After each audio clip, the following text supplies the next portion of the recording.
graduation, I was a part of a yatra which took me to this place in UP called Deoria. The way the kids were learning in the class, the kind of conditions that they were living in, community, it kind of touched me. And during the same yatra, I also happened to speak to a lot of Teach for India fellows. I mean, I had no plans of joining the ed sector as such, but when I went back home, this thought just kept bugging me that a lot of children are going through this. In my initial days of the fellowship, I saw a lot of disinterest in the classroom.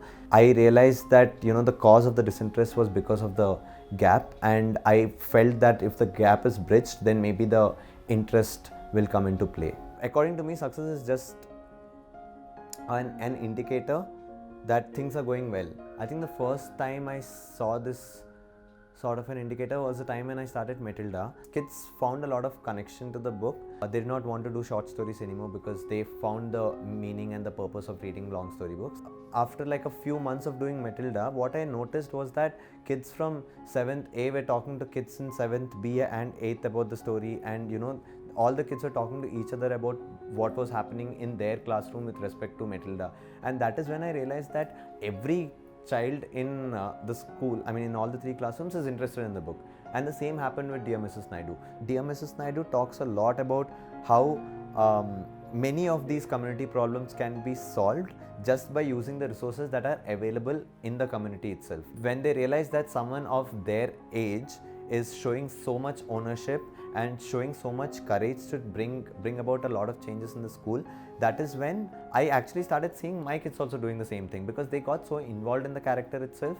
The school's water filter was not working and nobody was doing anything about that. So the children went to the HM of the school. They wrote a letter to the HM. They said, we want this to be fixed, and they made sure that it was fixed. The book really helped us push the values and mindsets of the kids, and at the same time it also helped us in building the love for the language itself.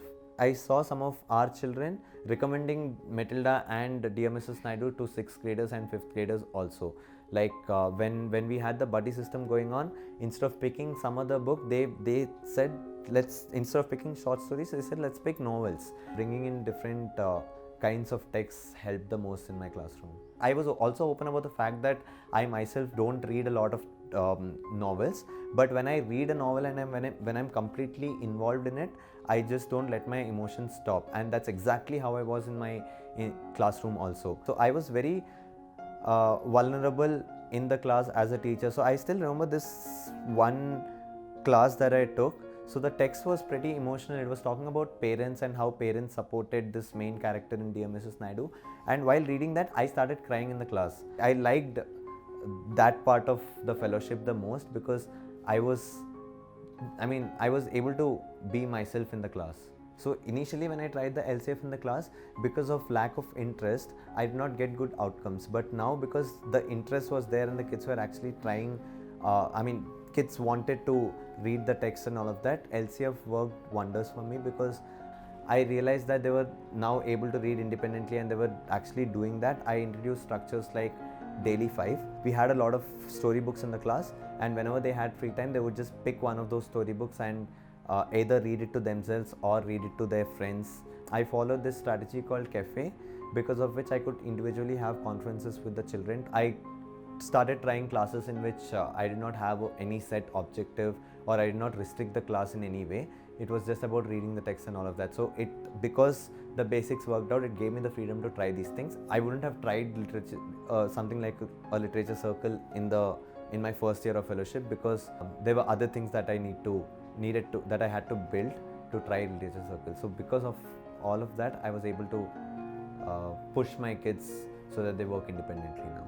I got introduced to the LCF by people who saw success by using LCF, and by people who were already in this field for quite a lot of time, and they told me that it works. And when nothing else was working in my classroom, I just decided to stick to the basics to see if the question that I had in mind then was, if it worked for them, why won't it work for me? I don't know how I feel about this entire getting selected for this or something like that, but I just hope that the classrooms, all the other classrooms, learn this. Just get to know that a secondary fellow saw success just by following the basics that the organization is providing.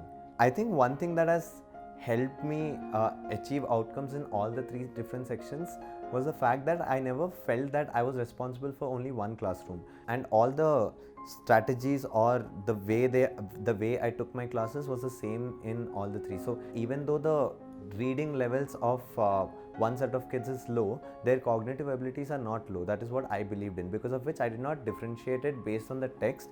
The kids are more confident now, so and that is the best achievement according to me. It's not about their RC levels or something like that. I don't tell them that you have to get this particular grade in this subject or something like that. It is what they are doing with what they are learning that matters more. Initially, my kids never came to me saying they want to be a part of science exhibitions, or they would always say no whenever we went to them for opportunities in different companies in the city. But now whenever we go with an opportunity, they're always up for it and they're extremely excited to take up the opportunity.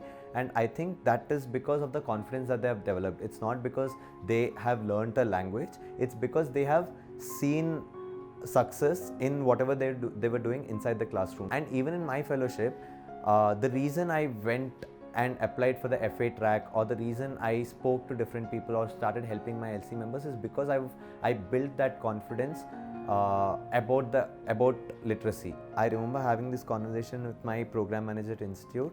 I just went to her and I said, this is not my thing, and this was the first week of the institute itself. Sitting in the sessions itself makes me feel that I am not fit to be in this space because I'm not capable enough. Initially, I also felt that maybe I am not the right fit for this particular role, because I as a person criticize myself a lot. Right now, I'm not at that place anymore. I'm much more, I feel more confident about myself, and yeah, I believe in myself. Yeah, Teach for India is an organization that's on the right path because they're actually delivering what they're promising initially. In my case, that has completely happened because I feel that I have personally transformed a lot, and Teach for India has also helped me do justice to my classroom. I would like to express gratitude to all the people who have helped me in this entire journey, and I believe that whatever happened in my classroom happened because of everyone and not just one or two people, or not just because of me and my co-fellow. It happened because of all the inputs that all these people have provided us with.